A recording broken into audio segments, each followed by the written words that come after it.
9th സ്റ്റാൻഡേർഡിൻ്റെ physics first chapter forces in fluids, ദ്രവബലങ്ങൾ. അതിലെ 5 സെഷൻ നമ്മുടെ കഴിഞ്ഞു. ലാസ്റ്റ് ഇതാണ് നമുക്കിപ്പോൾ ടോപ്പിക്ക്, നമ്മുടെ വിസ്കസ് ബലം, വിസ്കസ് ഫോഴ്സ് എന്താണെന്ന്. മലയാളം മീഡിയം ഇംഗ്ലീഷ് മീഡിയം നോക്കുക. വിസ്കസ് ഫോഴ്സ്, വിസ്കസ് ബലം എന്താണെന്ന്. ഇവിടെ നമുക്കൊരു എക്സ്പെരിമെൻ്റ് പറയുന്നുണ്ട്. ഒരു place 1 drop of kerosene, water and glycerin and honey at various points along the straight line at one end of the glass plate. ഒരു glass പ്ലേറ്റിൽ ഒരറ്റത്ത് നമ്മളോട് എന്തൊഴിക്കാൻ പറഞ്ഞിരിക്കുകയാണ്? 1 drops of, ഒരു തുള്ളി കെറോസിൻ, മണ്ണെണ്ണ, water and glycerin and honey at various points along the straight line. നേരെ ഒഴിക്കാനായിട്ട് കേട്ടോ. മണ്ണെണ്ണ ഒഴിക്കണം, വെള്ളം, ഗ്ലിസറിൻ, ഹണി ഇങ്ങനെ ഒഴിക്കാനായിട്ട് പറഞ്ഞിരിക്കുകയാണ്. എന്നിട്ട് അതിങ്ങനെ പതുക്കെ ചെരിച്ച്, hold the glass plate slightly tilted, കുറച്ച് ചെരിച്ച് ഇങ്ങനെ പിടിക്കാനായിട്ട്. Compare the speed of the flow of each liquid, ഓരോന്നും ഒഴുകുന്നതിൻ്റെ സ്പീഡ് നമ്മളോട് നോക്കാനാണ് പറയുന്നത്. And write it in science diary. അത് നമുക്ക് ചെയ്തു നോക്കുമ്പോൾ അറിയാം, വെള്ളം ഒഴുകുന്ന പോലെയല്ല മണ്ണെണ്ണ ഒഴുകുന്നത്, ഗ്ലിസറിൻ ഒഴുകുന്നത്, ഹണി ഒഴുകുന്നത്. തേൻ ഒഴുകാൻ കുറേ സമയം പിടിക്കും അല്ലേ. നമുക്കിവിടെയാണ് പഠിക്കാനുള്ളത്. നോക്കാം ഇത്. Beside the friction due to the glass plate, എന്തുകൊണ്ടാണ് ഇങ്ങനെ തേനൊക്കെ അവസാനം പതുക്കെ ഒഴുകി വരാനുള്ള കാരണം എന്താണ് കാരണം? The friction due to the glass plate, there is a frictional force between the layer of the liquid and it is the frictional force that oppose the flow of the liquid. ഈ liquid ഒഴുകണതിനെ തടയണത് എന്താണെന്നാണ് പറഞ്ഞത്? Layers of the liquid ഒരസുകയാണ് ചെയ്യുന്നത്. Frictional force ഉണ്ടാവുന്നുണ്ട്. ഈ frictional force കാരണമാണ് ഫ്ലോ ഓഫ് ദ ലിക്വിഡ് കുറയാനുള്ള കാരണമെന്ന്. ഇതിൽ നോക്കാം, നമുക്കിവിടെ പറഞ്ഞിട്ടുണ്ട് മലയാളം മീഡിയത്തിൻ്റെ എല്ലാവരും നോക്കാം. ഇവിടെ ഒരു ദ്രാവകത്തിൻ്റെ വിവിധ അടുക്കുകൾ തമ്മിലും ഒരു ഘർഷണ ബലമുണ്ട്. ഈ ഘർഷണ ബലത്തിനെയാണ് ദ്രാവകത്തിൻ്റെ ഒഴുക്കിനെ തടയുന്നത്. എല്ലാത്തിലും എന്തുണ്ട്? ഒരു ഘർഷണ ബലം വരുന്നുണ്ട്. ഈ ഘർഷണ ബലമാണ് ഈ ഒഴുക്ക് തടയുന്നത് എന്ന്. പക്ഷേ ഇവിടെ നമുക്ക് പഠിക്കാനൊന്നുമില്ല കേട്ടോ. ഇതൊന്ന് മനസ്സിലാക്കാനാണ് പറഞ്ഞത്. നമ്മൾ ഓരോ തുള്ളി മണ്ണെണ്ണ, പിന്നെ എന്തൊക്കെയാണ് പറഞ്ഞത്? വെള്ളം, ഗ്ലിസറിൻ, ഹണി ഇതൊക്കെ ഒഴിക്കാൻ ഓരോ തുള്ളി. അപ്പോൾ അതിങ്ങനെ ഒരു തുള്ളി വെള്ളം നമ്മൾ ഇറ്റിങ്ങോട്ട് വീഴുമ്പോഴേക്കും വെള്ളം ഒഴുകി പോകും. മണ്ണെണ്ണ ഒഴിച്ചു നോക്കാം, ഗ്ലിസറിൻ ഒഴിച്ചു നോക്കാം, തേൻ ഒഴിച്ചു നോക്കാം. അപ്പോൾ ഓരോന്നിനും എന്താണ്? അതിൽ ഘർഷണ ബലം ഉള്ളത് കൊണ്ട് അത് പതുക്കെ പോകുകയുള്ളൂ എന്ന്. അടുത്ത പേജിലാണ് നമുക്ക് പഠിക്കാനുള്ളത്. അപ്പോൾ ഇതാണ് നമ്മളിവിടെ വിസ്കസ് ഫോഴ്സ് പറഞ്ഞു തുടങ്ങുകയാണ്. ഈ പേജിലാണ് നമുക്കുള്ളത്. നോക്കാം, വിസ്കസ് ഫോഴ്സ് എന്താണെന്ന്. ഇവിടെ ഈ ഡെഫിനിഷൻ നമ്മൾ പഠിക്കണം.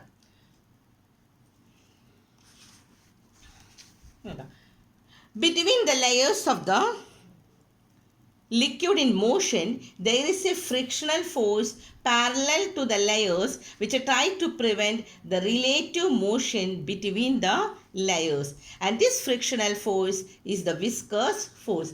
ഇതിനെയാണ് നമ്മൾ വിസ്കസ് ഫോഴ്സ് എന്ന് പറയുന്നത്. ഇനി മലയാളം മീഡിയത്തിൻ്റെ നോക്കാം. ചലിച്ചു കൊണ്ടിരിക്കുന്ന ദ്രാവക പടലങ്ങൾക്കിടയിൽ അവയുടെ ആപേക്ഷിക ചലനത്തെ തടസ്സപ്പെടുത്തുന്ന വിധത്തിൽ പടലങ്ങൾക്ക് സമാന്തരമായി പ്രവർത്തിക്കുന്ന ഒരു ഘർഷണ ബലം ഉണ്ടെന്ന്. അതിനെയാണ് വിസ്കസ് ബലം, വിസ്കസ് ഫോഴ്സ് എന്താണെന്ന് എല്ലാവർക്കും മനസ്സിലായിപ്പോൾ. അതിങ്ങനെ ഒരു ഘർഷണ ബലം അവിടെ ഉണ്ടാവുന്ന ഒരു ഫ്രിക്ഷണൽ ഫോഴ്സ്. ആ ഫ്രിക്ഷണൽ ഫോഴ്സാണ് നമ്മൾ ഇന്ന് പറയുന്നത് വിസ്കസ് ഫോഴ്സ് എന്ന്. അടുത്ത ലൈനും കൂടി പഠിക്കണം. Viscosity is the characteristics property of the liquid to oppose the relative motion between its different layers. Different ലെയേഴ്സിലേക്ക് ഇങ്ങോട്ട് വരുന്നത്. ഇപ്പോൾ ഏതൊരു തുള്ളി ആയാലും അതിന് കുറച്ച് അടുക്കുകൾ പോലെ ഉണ്ടെന്ന്. ദ്രാവക പടലങ്ങൾ തമ്മിലുള്ള ആപേക്ഷിക ചലനം കുറയ്ക്കത്തക്ക വിധത്തിൽ അവക്കിടയിൽ ബലമുളവാക്കാൻ ദ്രാവകത്തിനുള്ളിലെ സവിശേഷ സ്വഭാവമാണ് വിസ്കോസിറ്റി. അപ്പോൾ അതിൻ്റെ ആ ഘർഷണ ബലത്തിനെയാണ്, ഫ്രിക്ഷണൽ ഫോഴ്സിനെയാണ് വിസ്കോസ് ഫോഴ്സ് എന്ന് പറയുന്നത്. ഇനി വാട്ട് ഈസ് വിസ്കോസിറ്റി? എന്താണ് വിസ്കോസിറ്റി എന്ന് പറഞ്ഞാൽ? അതിൻ്റെ ഉള്ളിൽ തന്നെ ഒരു ശക്തി ഉണ്ടെന്ന്, ആ ദ്രാവകത്തിൻ്റെ ഉള്ളിലുള്ള ഒരു സ്വഭാവമാണെന്ന്. ദ്രാവക പടലങ്ങൾ തമ്മിലുള്ള ആപേക്ഷിക ചലനം കുറയ്ക്കത്തക്ക വിധത്തിൽ അവയ്ക്കിടയിൽ ബലമുളവാക്കാൻ ദ്രാവകത്തിനുള്ളിലുള്ള സവിശേഷ സ്വഭാവമാണ് അതിൻ്റെ വിസ്കോസിറ്റി. അപ്പോൾ ഈ കല്ലിലത്തെ 2 കാര്യങ്ങൾ പഠിക്കണം. ഇവിടെ വിസ്കസ് ഫോഴ്സ്, വിസ്കസ് ബലം എന്താണെന്ന്, വിസ്കോസിറ്റി എന്താണെന്ന്. ഇനി അടുത്ത കള്ളിയിൽ നമുക്ക് തന്നിരിക്കുന്നത് ഇവിടെ എന്താണ് പറയുന്നത്? വിസ്കോസിറ്റി കൂടിയതും വിസ്കോസിറ്റി കുറഞ്ഞതും എഴുതാനായിട്ട്. ഗ്രേറ്റർ വിസ്കോസിറ്റി ഏതിനാണ്, ലോവർ വിസ്കോസിറ്റി ഏതിനാണ്? നമ്മൾ നേരത്തെ എക്സ്പെരിമെൻറ്റിൽ പറഞ്ഞതാണ് അല്ലേ? വെള്ളം, കെറോസിൻ, ഗ്ലിസറിൻ, പിന്നെന്താണ് തേൻ. അതിൽ തേനിനാണ് വിസ്കോസിറ്റി കൂടുതൽ എന്ന് പറഞ്ഞു. അപ്പോൾ ഗ്രേറ്റർ വിസ്കോസിറ്റി ഉള്ളത് ഏതിനാണ്? ഹണി, തേനാണ്. ഇനി ലോവർ വിസ്കോസിറ്റി എന്താണ്? മണ്ണെണ്ണയൊക്കെയാണ്. വെള്ളത്തിനേക്കാളും ഇതിലെന്തൊക്കെ പോവും? കെറോസിൻ പോവും. അപ്പോൾ കെറോസിൻ, പിന്നെ നമുക്ക് ഈ ലോവർ വിസ്കോസിറ്റി ഉള്ളത് നമുക്ക് എഴുതാം കേട്ടോ. വെള്ളത്തിന് ലോവർ വിസ്കോസിറ്റിയാണ്, വാട്ടർ. അതേപോലെ പെട്രോള്, ഡീസൽ. അപ്പോൾ ഈ എക്സാമ്പിൾസ് പഠിക്കുക. ലോവർ വിസ്കോസിറ്റി ഏതാ? കെറോസിൻ തന്നിട്ടുണ്ട്. ഇനി 2-3 കൂടി എഴുതി വയ്ക്കുക. വാട്ടർ, ജലം എഴുതാം, പെട്രോള്, ഡീസൽ, അതൊക്കെ എഴുതി വയ്ക്കാം കേട്ടോ. ഇവിടെ നമുക്കുള്ളത് ഗ്രേറ്റർ വിസ്കോസിറ്റി ഉള്ളത് ഹണിക്കാണ്. പിന്നെ നമുക്ക് കുറച്ച് ഓയിൽസ് വരുന്നുണ്ട്. ചില ഓയിലുകൾ ഭയങ്കര കട്ടിയുള്ള ഓയിലുകൾ വരും അല്ലേ? ഇനി അടുത്ത ലൈൻ നോക്കാം. Liquid of the greater viscosity are the viscous liquids. അപ്പോൾ എന്താണ്? അപ്പോൾ ഇവിടെ നമ്മൾ പറഞ്ഞു വിസ്കോസിറ്റി പഠിക്കണം, അല്ല വിസ്കോസ് ഫോഴ്സ് പഠിക്കണം, വിസ്കോസിറ്റി പഠിക്കണം. പിന്നെ ഗ്രേറ്റർ വിസ്കോസിറ്റി ഏതൊക്കെയാണ്, ലോവർ വിസ്കോസിറ്റി എന്താണെന്ന് നമ്മൾ പഠിക്കണം. അടുത്തത് വിസ്കസ് ലിക്വിഡ് എന്താണെന്ന്. വാട്ട് ഈസ് ഇവിടെ വിസ്കോസ് ലിക്വിഡ് എന്താണ്? ലിക്വിഡ്സ് ഓഫ് ഗ്രേറ്റർ വിസ്കോസിറ്റി ഏതിനാണ് നമ്മളിപ്പോൾ പറഞ്ഞത്? ഹണിയല്ലേ ഗ്രേറ്റർ വിസ്കോസിറ്റി ഉള്ളത്. അങ്ങനെ ഗ്രേറ്റർ വിസ്കോസിറ്റി ഉള്ള ഹണിക്കാണ് ഹണീനെ നമ്മൾ എന്താ പറയുക? തേനിനെ വിസ്കസ് ലിക്വിഡ് എന്ന്. And those of very lower viscosity are mobile liquid. അതിനെ നമ്മൾ മൊബൈൽ ലിക്വിഡ് എന്ന് പറയും. ഇനി മലയാളം മീഡിയം കാര്യം നോക്കാം. അവിടെ അതാണ് വിസ്കോസിറ്റി കൂടിയവയെ വിസ്കസ് ദ്രാവകങ്ങൾ എന്നും വിസ്കോസിറ്റി കുറഞ്ഞവയെ മൊബൈൽ ദ്രാവകങ്ങൾ എന്ന് പറയുന്നു. അപ്പോൾ എന്താണ് വിസ്കസ് ദ്രാവകം, എന്താണ് മൊബൈൽ ദ്രാവകം? കിട്ടണം കേട്ടോ. വിസ്കോസിറ്റി കൂടിയത് വിസ്കസ് ലിക്വിഡ്, വിസ്കസ് ദ്രാവകങ്ങൾ. അതുപോലെ തന്നെ വിസ്കോസിറ്റി വളരെ കുറഞ്ഞവയാണ് മൊബൈൽ ദ്രാവകങ്ങൾ, മൊബൈൽ ലിക്വിഡ്സ് എന്ന് പറയുന്നത്. ഇനി നമ്മളോട് പറയുകയാണ് വിസ്കോസിറ്റി കുറയ്ക്കാൻ നമ്മൾ എന്താ ചെയ്യാന്ന്. ഇപ്പോൾ നമ്മൾ പറഞ്ഞു ഹണിക്കാണ് വിസ്കോസിറ്റി കൂടുതൽ അല്ലേ? തേനല്ലേ ഒഴിച്ചു കഴിഞ്ഞാൽ ഒരു തുള്ളി ഇങ്ങോട്ട് വീണ് കഴിഞ്ഞാൽ അത് ഒഴുകാൻ കുറച്ച് സമയം കൂടുതൽ എടുക്കും. അതുകൊണ്ടാണ് വിസ്കോസിറ്റി ഉണ്ട് എന്ന് പറയുന്നത്. അപ്പോൾ ഇവിടെ പറയുന്നത് തേനിന് നമ്മൾ വിസ്കോസിറ്റി ഉണ്ട്, ആ വിസ്കോസിറ്റി കുറയ്ക്കാൻ എന്ത് ചെയ്യണമെന്ന്. Take some honey in the 2 test tube. 2 test tube എടുത്തിട്ട് അതിൽ കുറച്ച് ഹണി എടുക്കാൻ. എന്നിട്ട് heat the honey in 1 test, 2 test ട്യൂബുകൾ. അതിൽ അല്പം തേൻ എടുക്കുക. എന്നിട്ട് ഒരു ടെസ്റ്റ് ട്യൂബ്, 2 ടെസ്റ്റ് ട്യൂബിലും തേൻ എടുക്കണം. എന്നിട്ട് ഒരു ടെസ്റ്റ് ട്യൂബിലെ തേനൊന്ന് ചൂടാക്കാൻ. ചൂടുള്ള തേനും ചൂടാക്കാത്ത തേനും ഒരു ഗ്ലാസ് പ്ലേറ്റിൽ 2 സ്ഥാനത്ത് ഒഴിച്ച ശേഷം ഗ്ലാസ് പ്ലേറ്റ് ഒന്ന് ചെരിച്ചു പിടിക്കാൻ. അപ്പോൾ അവയുടെ ഒഴുക്ക് നിരീക്ഷിച്ചാൽ നമുക്കറിയാം ചൂടാക്കിയ തേൻ വേഗത്തിൽ ഒഴുകിയത് എന്തുകൊണ്ടായിരിക്കും? എന്തായിരിക്കും കാരണം? ഇപ്പം എല്ലാവർക്കും മനസ്സിലായില്ലേ?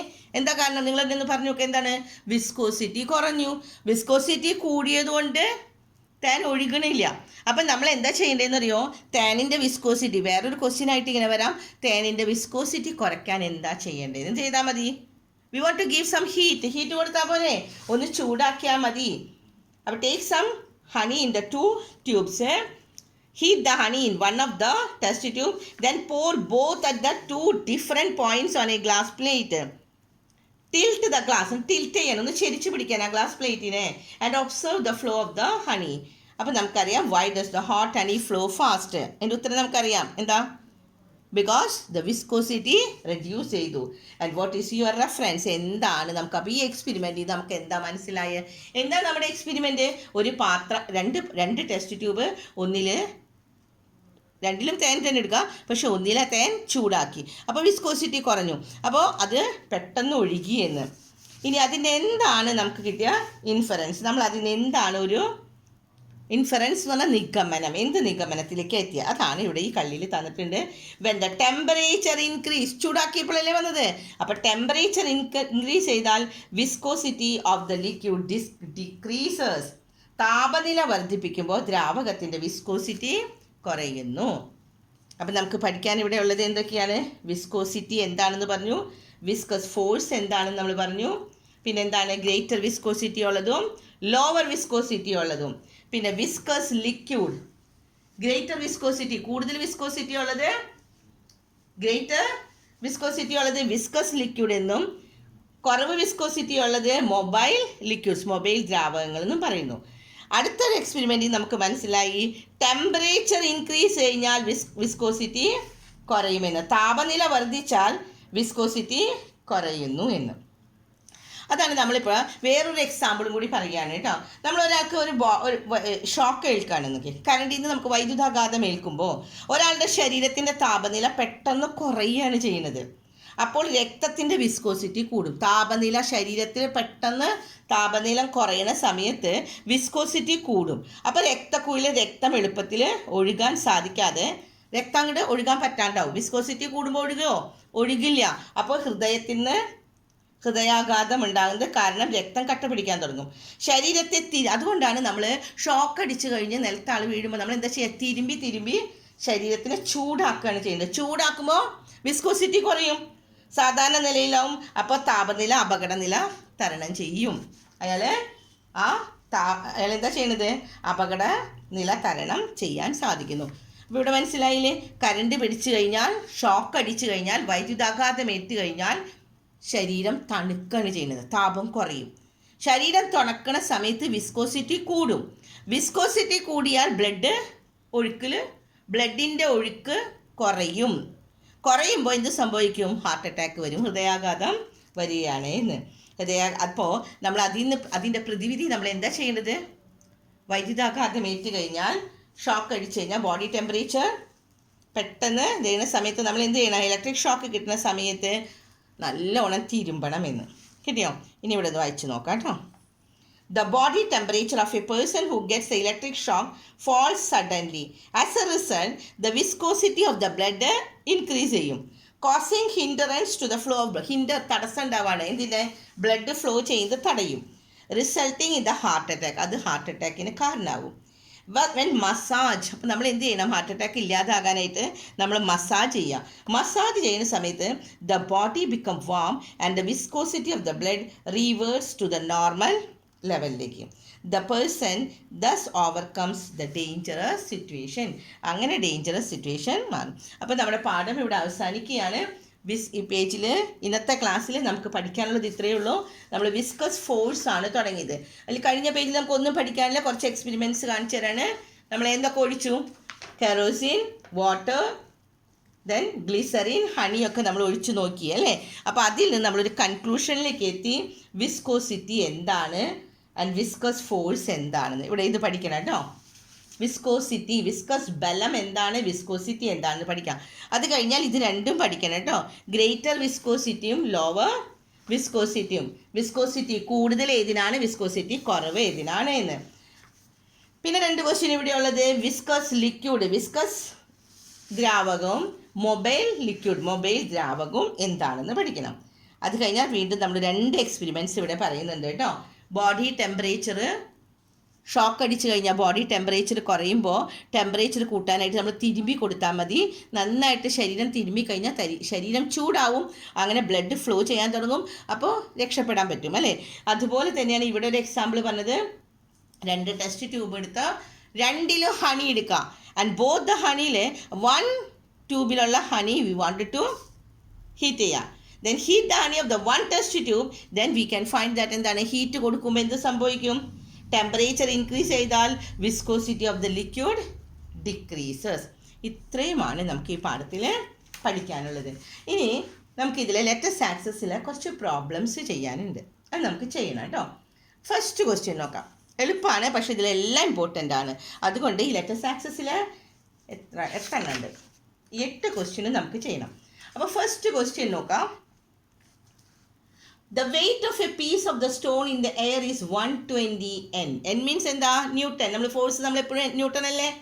And its weight in the water is 100 newton. എയറിൽ ഒരു വസ്തുവിന്, ഒരു കല്ലിൻ്റെ, മലയാളം മീഡിയത്തിൻ്റെ ചോദ്യം നോക്കാം എല്ലാവരും, ഒരു കല്ലിൻ്റെ വായുവിലെ ഭാരം 120 ന്യൂട്ടനും ജലത്തിലെ ഭാരം 100 ന്യൂട്ടനും ആണെങ്കിൽ, വായുവിൽ 120 ആണ്, weight in the air 120, weight in the water. 2 step കിട്ടിയോ? എല്ലാവരും സ്റ്റെപ്പുകൾ എഴുതി എനിക്ക് കാണിച്ചു തരുന്നുണ്ട് നാളെ. വെയ്റ്റ് ഇൻ ദ എയർ 120, കല്ലിൻ്റെ വായുവിലെ ഭാരം 120 ആണ്. കല്ലിൻ്റെ ജലത്തിൻ്റെ ഭാരം വെയ്റ്റ് ഇൻ ദ വാട്ടർ 100 ആണ് എങ്കിൽ അതിൻ്റെ പ്ലവക്ഷമ ബലം ബോയൻസി കാണാൻ നമ്മൾ ഫസ്റ്റിൽ നമ്മൾ പഠിച്ചതാണ് അല്ലേ. എങ്ങനെയാണ് ബോയൻസി കാണാന്ന്? എങ്ങനെയാണ് ബോയൻസി കാണാൻ? എന്ത് ചെയ്താൽ മതി? ബോയൻസി ഈസ് ഈക്വൽ ടു, അപ്പോൾ 2 സ്റ്റെപ്പ് എഴുതി കഴിഞ്ഞു. നമ്മൾ എന്താണ് 2 സ്റ്റെപ്പ് എല്ലാവരും എഴുതിയില്ലേ? Weight of the stone in the air, പിന്നെ രണ്ടാമത്തേത് weight of the stone in the water. വായുവിലെ കല്ലിൻ്റെ ഭാരവും ജലത്തിലെ കല്ലിൻ്റെ ഭാരം 2 എഴുതി കഴിഞ്ഞാൽ അടുത്ത 3ാമത്തെ സ്റ്റെപ്പ് എഴുതാം ബോയൻസി. പ്ലവക്ഷമ ബലം എന്തായിരിക്കും?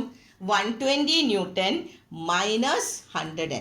അപ്പോൾ എത്രയാണ്? 120 100 കുറച്ചാൽ നമുക്ക് കിട്ടും എത്രയാണ്? 20. അപ്പോൾ കിട്ടിയില്ലേ ഫസ്റ്റ് പ്രോബ്ലം? എല്ലാവരും ചെയ്തിട്ടുണ്ടാവണം കേട്ടോ. ഇപ്പം തന്നെ ചെയ്യാം. ഇനി സെക്കൻഡ് ക്വസ്റ്റ്യൻ നോക്കാം.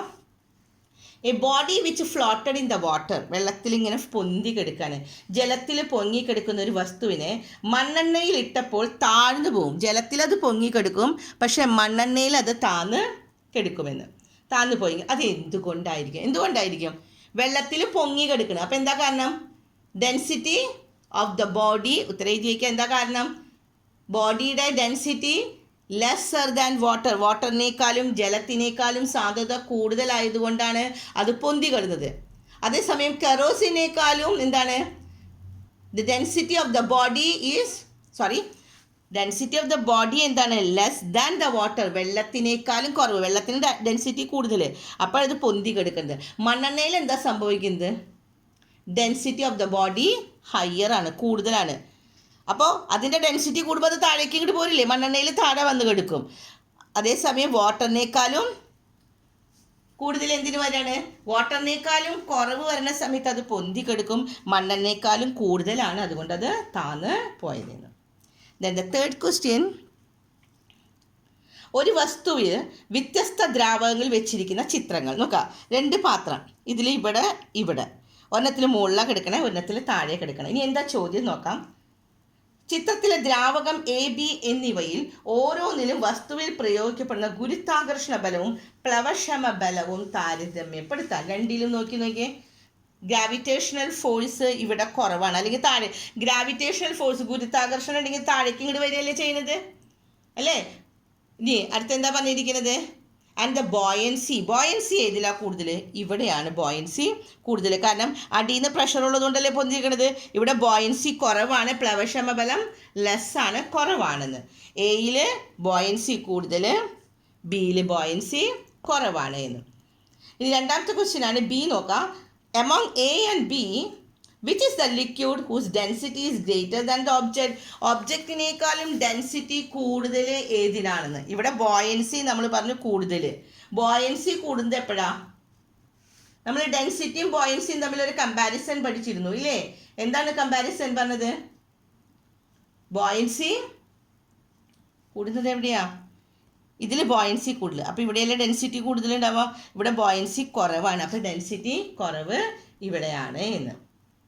അപ്പോൾ 3 ക്വസ്റ്റ്യൻ നമ്മുടെ കഴിഞ്ഞു. ആൻഡ് 4th ക്വസ്റ്റ്യൻ തുടങ്ങി നമുക്ക് അടുത്ത സെഷനിൽ പറഞ്ഞുതരാം. ഇനി ഒരു 4 കണക്കും കൂടി ഉണ്ട്, അത് നമ്മൾ അടുത്ത സെഷനിൽ അതെടുത്ത് തരാം കേട്ടോ. ഓക്കെ.